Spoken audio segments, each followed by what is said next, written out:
안녕하세요. 책 읽어주는 편안한 엄마의 둘째 딸입니다. 오늘 소개해드릴 책은 히데시마 후미카 님이 쓴 단정하게 때로는 다정하게입니다. RH 코리아에서 펴냈고 오미네 님이 옮겼습니다. 히데시마 후미카 님은 20년 이상 라디오를 진행해온 베테랑 DJ로 상대를 존중하는 태도와 배려심 넘치는 말투로 수많은 청취자로부터 자꾸 듣고 싶어지는 말투의 소유자란 평을 받아왔는데요. 오랜 라디오 DJ 경력을 바탕으로 긴장을 늦추고 이야기에 생기를 불어넣는 방법부터 상대를 절로 수긍하게 만드는 말투 등 매력적인 사람으로 기억되는 말하기 기술을 한데 모아서 이 책에 담았습니다. 저자는 왠지 듣고 싶어지는 사람의 말투는 따로 있다고 말하는데요. 그 말투를 마음의 거리를 좁히는 33가지 소통의 기술로 정리해 놨습니다. 오늘은 그중 제 마음에 쏙 와닿은 몇 가지를 뽑아서 소개해 드리도록 하겠습니다. 지은이 히데시마 후미카, 단정하게 때로는 다정하게. 들어가며 왠지 듣고 싶어지는 사람의 말투는 따로 있다. 저는 TV나 라디오에서 말하는 일을 직업으로 삼고 있습니다. 그런데 종종 제 말을 멈추고라도 상대의 이야기를 계속 듣고 싶어지는 사람을 자주 만나곤 합니다. 제 프로그램에 초대한 게스트를 비롯해 팀을 꾸려 함께 일하는 스태프, 동네 꽃집 주인, 아이가 다니는 초등학교 선생님, 학부모회에서 옆자리에 앉은 어머니, 버스를 기다리며 담소를 나눈 할머니, 병원에서 긴장했을 때 괜찮아요 라고 따뜻하게 말을 건네준 간호사. 물론 오늘 라디오에서 들려오는 사연 속 사람들도 그 대상이죠. 우리 모두 자신만의 언어와 화법을 가지고 있습니다. 팬데믹이 길어지면서 이제껏 당연했던 사람과 만나 이야기하는 일이 갑작스레 어려워졌을 무렵 라디오에서 들리는 소소한 이야기에 사람의 목소리가 주는 안도감에 따뜻한 위로를 받는 일이 늘었습니다. 아침에 눈을 떴을 때부터 집안일을 할 때, 출퇴근하는 대중교통 안에서, 귀갓길에, 그리고 마음이 복잡할 때도요. 문득 귀에 날아든 한마디에 나도 힘내자 하며 의욕이 샘솟기도 했고 뭉클하고 따뜻한 격려를 받기도 했죠. 사람의 목소리는 마음에 직접 와닿는 거라는 사실을 예전보다 훨씬 더 실감했습니다. 한편 여러 활동이 제한되면서 온라인 땡땡이라는 새로운 소통 수단도 생겼습니다. 편리하다는 면에서는 좋은데 솔직히 좀 어색할 때도 있어요. 그런 와중에 라디오를 듣는 사람이 늘었다는 뉴스를 보고 역시 그렇구나 하고 기쁜 마음으로 공감했습니다. 새로운 것을 시도하지만 돌고 돌아 결국 사람의 목소리로 전하고 받아들인다라는 원점으로 되돌아온 건 아닐까요? 라디오를 듣기 시작했던 사춘기 시절로 돌아가 생각해 봤습니다. 그저 목소리일 뿐인데 왜 마음이 놓일까? 이야기를 계속 들어보고 싶은 사람은 어떤 화법을 쓸까? 그걸 알면 평소에 나누는 대화도 훨씬 편해지지 않을까? 저는 라디오를 사랑하는 청취자로서 그리고 그 현장에 몸담은 DJ로서 편안하고 다정한 화법을 구사하기 위해 다들 혀를 내두를 정도로 예민하게 분석해 왔습니다.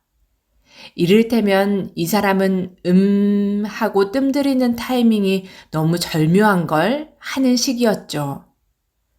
그러자 편안한 화법이 어떤 소재와 준비, 구상으로 이루어져 있는지 하나하나 보이기 시작하더군요. 그거였구나 하고 깨달은 바를 생방송 현장에서 빠짐없이 시도해보고 꽤 많은 시행착오를 거친 다음 이 한 권의 책으로 엮었습니다. 혹시 프로들이 일하는 현장에서 나온 방법이라고 하니까 어렵게 느껴지시나요? 아니에요. 그 반대입니다. 생방송 현장은 초단위로 진행되어서 오히려 까다로운 방법은 쓰지 못해요.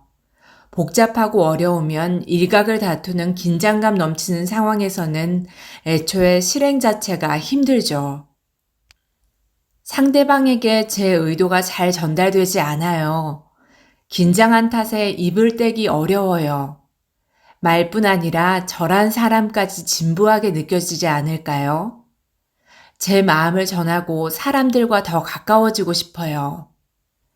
일하다 보면 이런 고민이나 불안을 털어놓는 분들이 있습니다.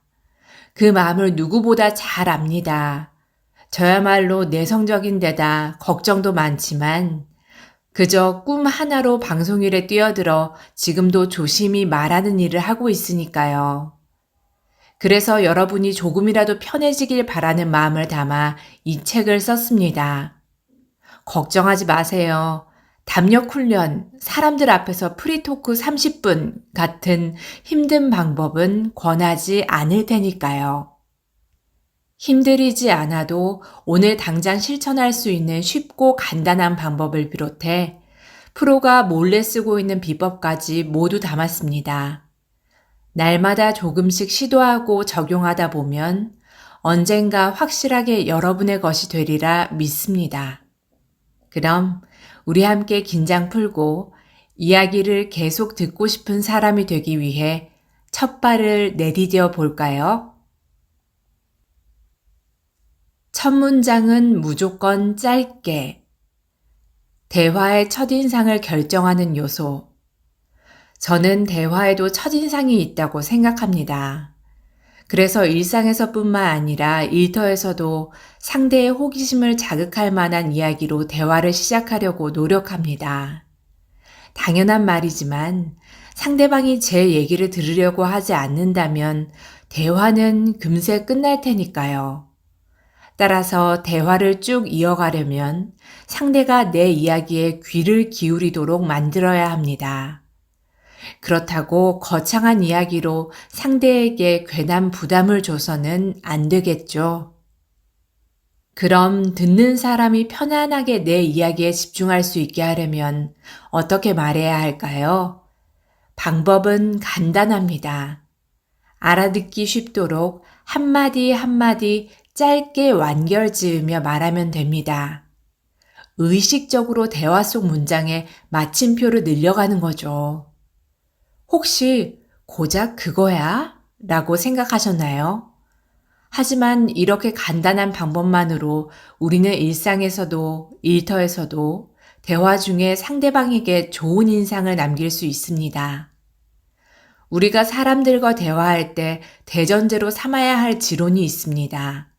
바로 사람은 쉽게 지루해 한다는 것이죠. 사람들은 어떤 상황에서든 맨 처음 듣는 말이 너무 길면 어려운 이야기일 거라 지레짐작해서 대화를 빨리 끝내고 싶어 합니다. 이러한 경향은 SNS 등에서 짧은 이야기가 주로 소비되면서 더욱 심화되었습니다. 그런데 막상 내가 이야기를 할 때는 질질 끌게 됩니다. 마침표 대신 쉼표를 찍으면서 대화를 이어가는 게 훨씬 편하니까요. 여러분도 무심코 땡땡해서 땡땡하니까 라고 줄줄 이어가는 말투를 쓰고 있진 않으세요? 글을 쓸 때도 자주 지적받는 점이잖아요. 저 역시 어린 시절 작문 시간에 아침에 일어나서 학교에 갔는데 급식이 맛있어서 더 먹으려고 했더니 가위바위보를 하라고 해서 라고 계속 쉼표를 찍던 버릇을 선생님이 고쳐준 기억이 있습니다. 라디오 DJ를 갓 시작했을 무렵에도 저는 제 진행 방식에 자신이 없어서 이야기에 자꾸 살을 붙였어요. 그러다 보니 내용이 장황해져. 그래서 너는 대체 무슨 말을 하고 싶은 건데? 하고 선배들에게 자주 혼났습니다. 그때 했던 방송을 지금 다시 들으면 쉼표 대신 마침표를 찍었다면 더 좋았을 텐데 하고 탄식하게 되는 부분이 여럿 있습니다. 반면 객관적으로 무슨 말인지 금방 알아들었어. 듣기 편한걸? 하고 생각이 드는 대목은 역시 마침표를 적절하게 넣어가며 말했을 때였습니다. A. 저는 지난 주말 지가사키에 있는 본가에 다녀왔는데 고즈넉하고 아름다운 곳으로 오랜만에 시원한 해변에 들러 일루미네이션 축제도 즐기니 그간 쌓인 스트레스가 모두 날아가는 것 같았습니다. B. 저는 지난 주말 지가사키에 있는 본가에 다녀왔습니다. 고즈넉하고 아름다운 곳이죠. 오랜만에 시원한 해변에 들러 일루미네이션 축제도 즐기고 왔습니다. 그간 쌓인 스트레스가 모두 날아가는 것 같았습니다. A와 B의 차이를 아시겠나요? A 화법은 화자가 한 번의 호흡으로 모든 정보를 전달합니다. 여기에 화자 특유의 말하는 속도가 더해진다면 청자는 이야기를 들을 때 더 부담을 느끼겠죠. 반면 B 화법은 어떤가요? 화자가 적절히 끊어가며 이야기하니 화자도 청자도 대화하는 게 편안합니다. 따라서 이야기를 시작할 때는 간결하게 끊어가며 말해야 듣는 사람이 버거워하지 않습니다. 여기에 더해 앞으로 이런 이야기를 할 거예요 라는 뉘앙스로 대화의 문을 열면 듣는 사람도 대화의 전개를 쉽게 파악할 수 있습니다. 그럼 이 사람은 이런 이야기를 할 생각이구나 하고 들을 준비를 할 수 있어서 이어질 내용을 편하게 받아들일 수 있을 거예요. 그럼 얘기를 좀 더 들어봐도 힘들진 않겠는데 하고 여유를 가질 수도 있습니다. 어려운 내용인데도 금세 이해할 수 있도록 말하는 사람이 바로 이런 사람입니다.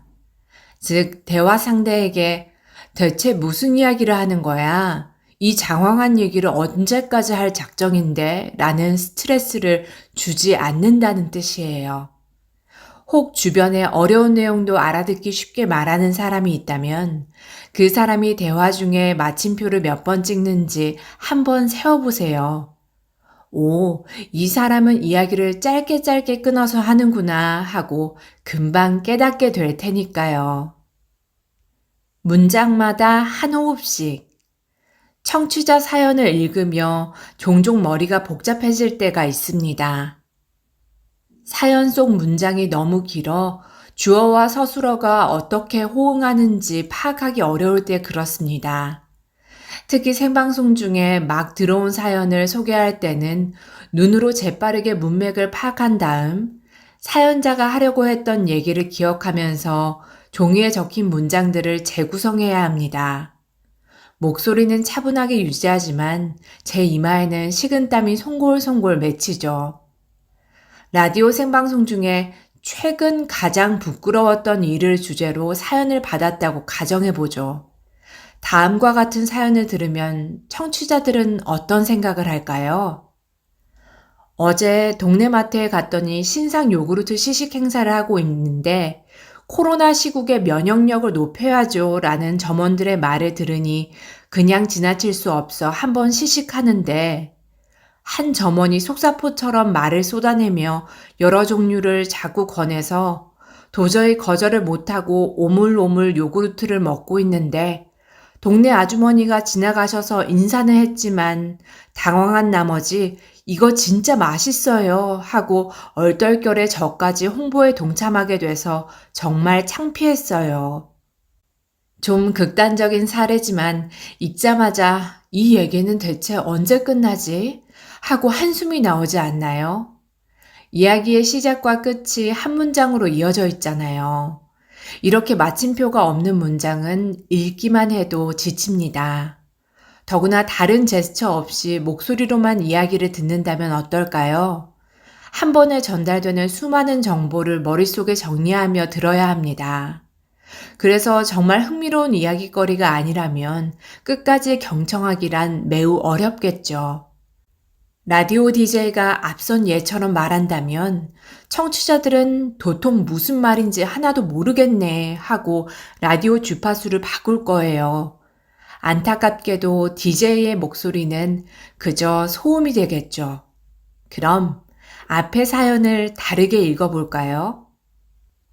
어제 동네 마트에 갔더니 신상 요구르트 시식 행사를 하고 있었어요. 코로나 시국에 면역력을 높여야죠 라는 점원들의 말을 들으니 그냥 지나칠 수가 있나요? 그래서 한번 시식하려는데 한 점원이 속사포처럼 말을 쏟아내는 거예요.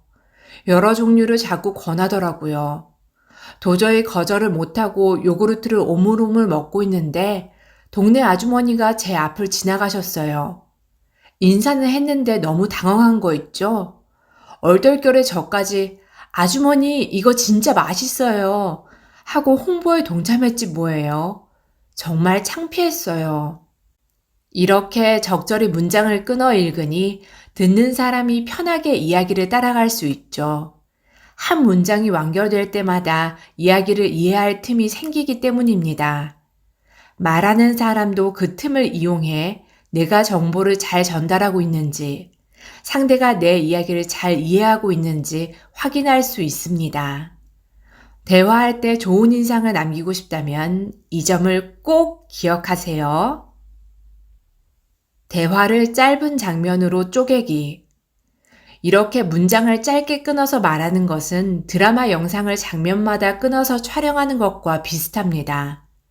마트에 갔더니 시식 행사를 하고 있었다. 홍보 문구를 들으니 그냥 지나칠 수 없었다. 시식을 하는데 점원이 속사포처럼 말을 쏟아냈다라고 하나의 에피소드를 작은 문장들로 쪼개어 전달하는 거죠.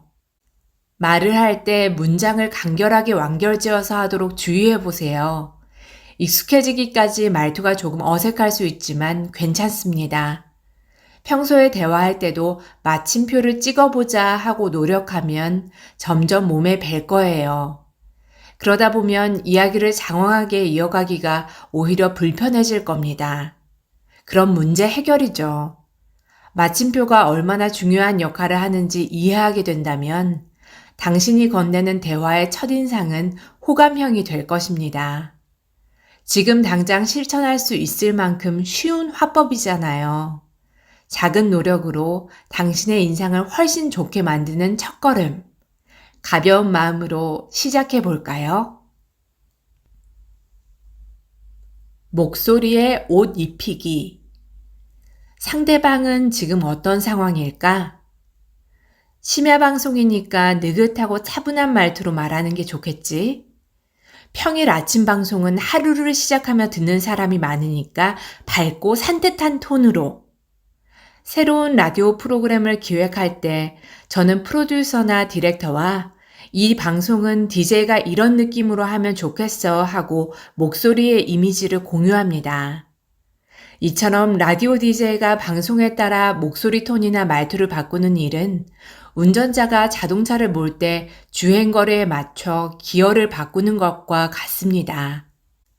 라디오는 사람들의 생활에 밀착된 미디어입니다. 그래서 저는 방송할 때 청취자들은 지금 어떤 상황에서 라디오를 듣고 있을까 상상하며 그에 맞춰 목소리에 새 옷을 입힙니다.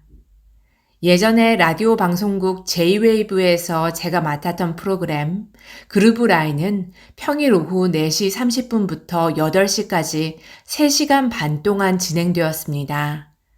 그때 전 적절한 속도로 부드럽게 말하기에 유의했습니다.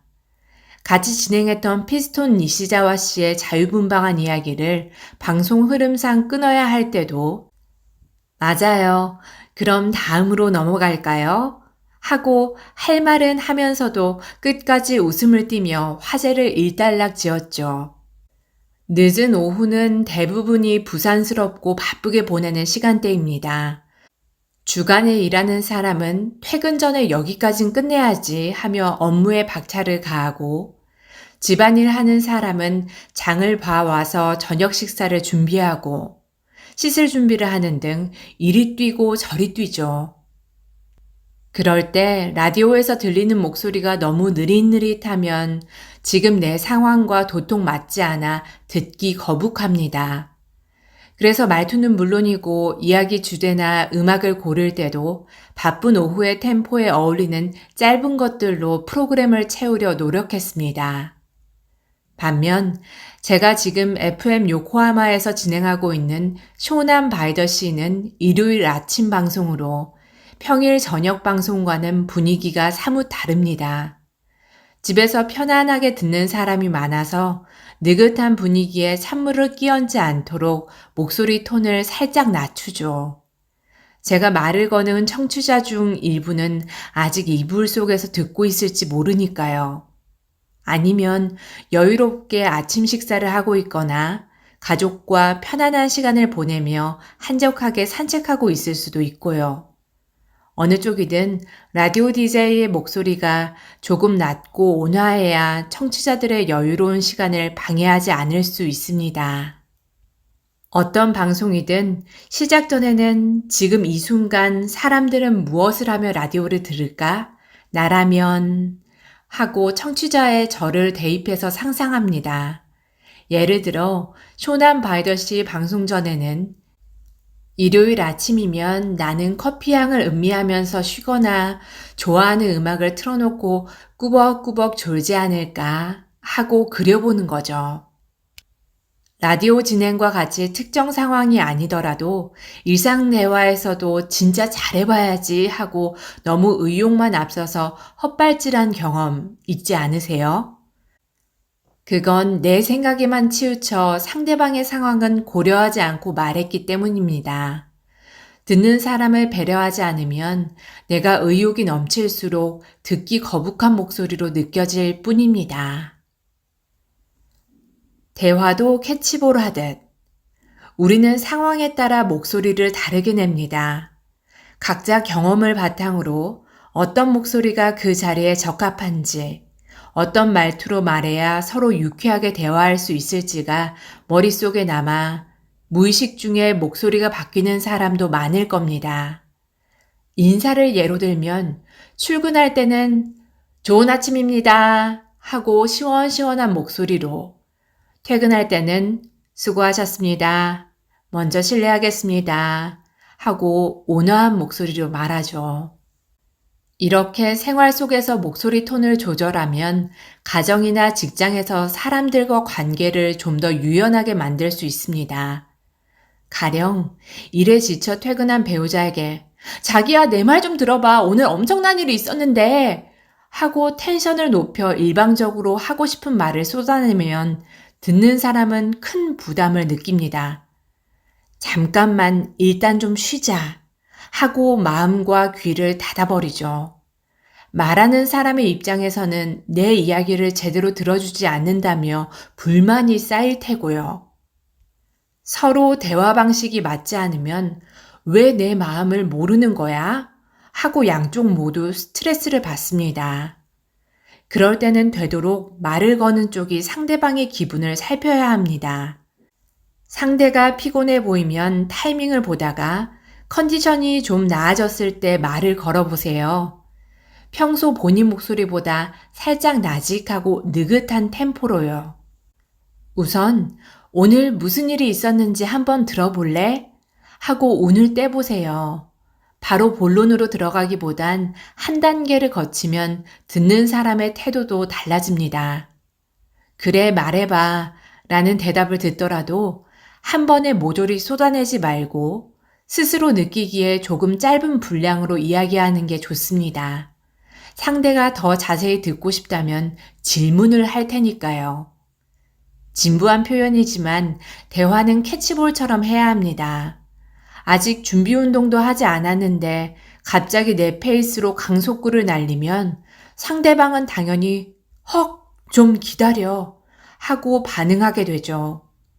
때에 따라서는 기분이 상하거나 미안, 지금은 안 되겠어 하고 도망갈 수도 있고요. 이처럼 상대의 상황을 고려하지 않고 일방적으로 말을 걸면 신통치 않은 반응이 돌아올 확률이 높습니다. 목소리에 새 옷 입히기. 전 언제나 성심성의껏 대화에 참여하는데 주변 반응이 별로예요. 라는 고민을 하고 있다면 혹시 대화 분위기와 상관없이 언제 어디서나 활기차게 이야기하진 않았는지 돌이켜보세요. 장소나 상황에 따라 알맞은 옷을 골라 입듯이 말투나 목소리도 대화를 나누는 장소나 상황에 맞춰 적절히 바꿀 줄 알아야 합니다. 처음 가는 곳이니까 평소보다 크게 인사해야지. 나이가 있는 고객이니까 프리젠테이션 할 때 말하는 속도를 늦추고 찬찬히 설명해야지. 참신한 아이디어를 기대하고 있을 테니까 적당한 템포로 밝게 발표해 봐야지. 나는 이런 목소리밖에 못 내는데, 내 말투는 원래 이런데 하고 단정 지으면 상황이 조금만 삐걱거려도 스스로를 궁지에 몰아넣을 수 있습니다. 이렇게 생각해 보면 어떨까요? 예를 들어, 저번에 발랄한 모드로 얘기했더니 대화에서 겉도는 느낌이었으니까 이번엔 차분한 모드로 해봐야지 하고요. 옷장에 다양한 옷을 준비해 놓듯이 목소리도 몇 가지 스타일을 만들어 갖춰보는 거예요. 평소에 말투를 다양하게 변주해 길들이다 보면 어떤 상황이나 분위기에서도 꼭 맞는 대화 상대가 될 수 있을 거예요. 너는 봄날의 햇살 같아. 공감의 달인이 되는 법. 저는 고민이 생기면 꼭 찾는 사람이 있습니다. 바로 라디오 진행자이자 칼럼니스트 제인수 씨입니다. 그녀가 진행하는 라디오 프로그램 제인수의 생활은 춤춘다의 고민 상담 코너는 청취자들에게 어마어마한 지지를 받고 있습니다.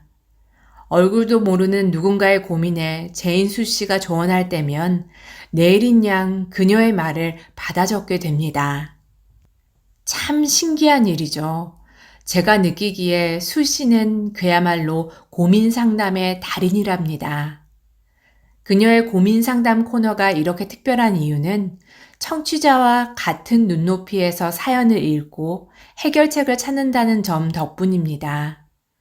그녀는 나이가 좀 더 많다고 비슷한 일을 겪어봤다고 목에 힘을 주며 지금부터 내가 하는 말 잘 들어 라는 식으로 조언하지 않죠. 혹시 여러분 주변에 고민 상담을 잘해주는 친구나 동료가 있나요? 있다면 그 사람을 한번 관찰해 보세요. 제인수 씨와 공통점이 있을 거예요. 바로 충분히 공감하는 소통의 기술이죠. 물론 100% 이해하고 공감하지 못하더라도 네가 그런 감정을 느끼는 건 당연하고 자연스러운 일이라고 고개를 끄덕여 주기만 해도 상대는 큰 위로를 받을 거예요. 타인의 고민에 공감하기 위해서 꼭 그 사람의 말이나 생각에 모두 동의해야 하는 건 아니니까요. 살다 보면 그런 일도 있다고 이해한다고 토닥여주면 됩니다. 상담의 달인이 되는 법. 제인수 씨 같은 고민 상담의 달인에게는 한 가지 특이점이 있습니다. 상대의 이야기를 중간에 끊지 않고 애정을 가지고 끝까지 경청한다. 고민 상담에 능한 사람은 이야기를 끝까지 경청합니다. 중간에 말을 자르거나 지레짐작하며 상대의 행동이나 생각에 훈수를 두지 않죠.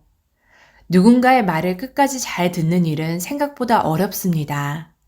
나도 모르게 상대의 말을 끊을 때도 있고 맥락상 전후 관계가 파악되면 나도 비슷한 경험을 한 적 있는데 하면서 무심코 말을 낚아채기도 하죠.